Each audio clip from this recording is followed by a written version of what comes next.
They said that Syria was finally free, that the tyranny was over, that now there would be room for everyone. But for the person that I'm talking to, Eliah, and for many others from the Alawite minority, the fall of Assad's regime has not brought peace. It has brought fear, violence, and exile.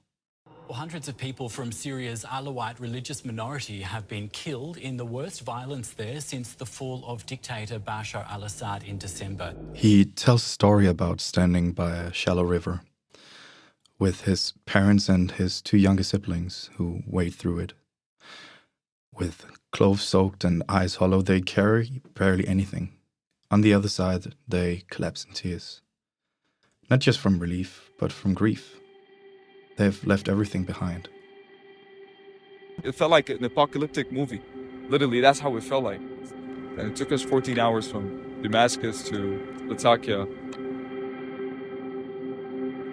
These are Alawites, once protected, now haunted in the fall of the Assad regime in Syria.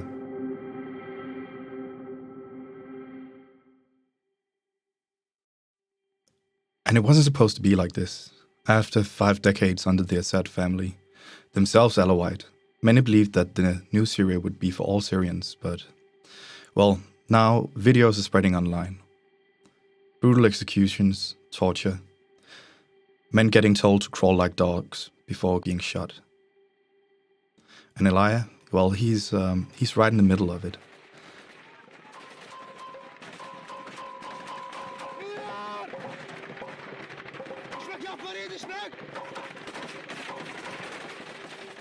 It starts slowly.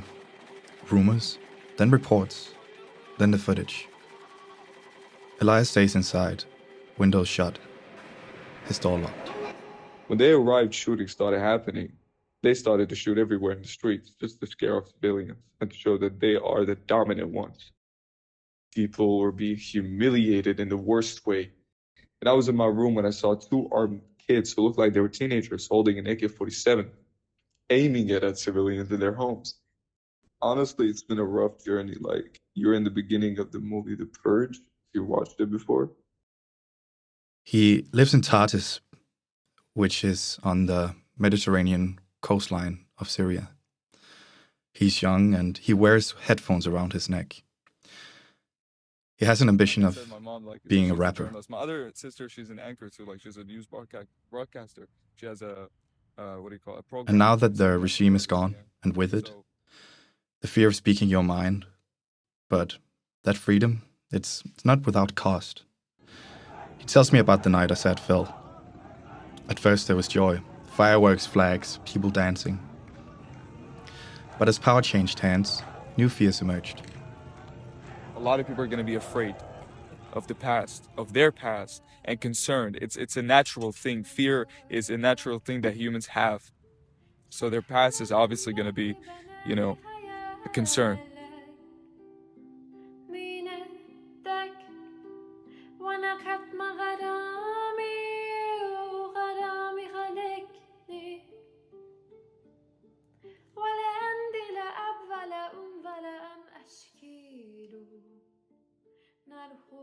Suddenly it wasn't soldiers loyal to Assad manning the checkpoints. It was rebel fighters. And Eliah, driving alone through the night, was afraid. Not because he had done anything wrong, but because of who he was. About being asked if he's an Alawite.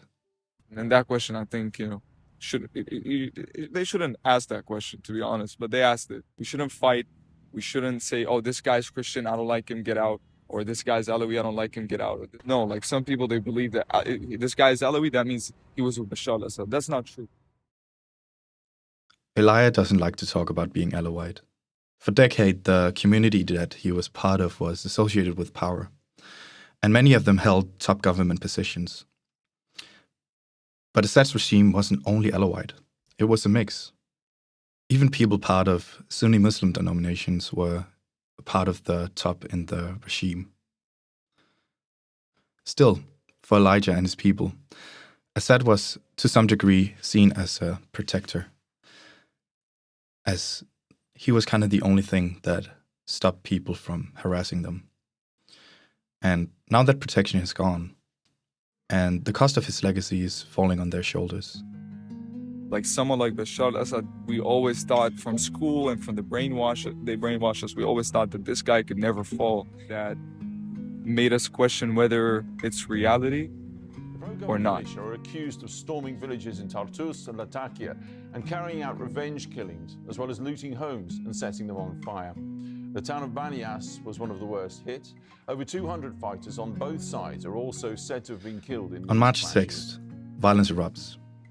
Assad loyalists launch coordinated attacks. In response, armed groups, many tied to Syria's new rulers, retaliate. And what follows is brutal. Checkpoints turn into execution sites. Civilians, especially Alawites, are now caught in the middle. And Eliah sees these videos online. Mass graves, men executed in lines. Jihadists shouting as they film their crimes. Yesterday morning, a group of fighters came to the Sadek family home. They are Alawite and known to have been opposed to Assad's regime. That sentiment didn't save them. According to their family, the fighters murdered mother and brothers because they were Alawite. The man now in charge is called Ahmed al-Shara. The world knows him as the rebel leader turned president. But Syrians remember his other name as well. Abu Muhammad al-Julani, former jihadist, now head of state. He condemns the killings of the Alawites and talks about a unity coming to Syria soon. And he sets up a committee. He even signs a historic deal with the Kurds, a sign of willingness to unify all the people in the Syrian state. But in the same breath, he signs a temporary constitution, one that centralizes power in his own hands.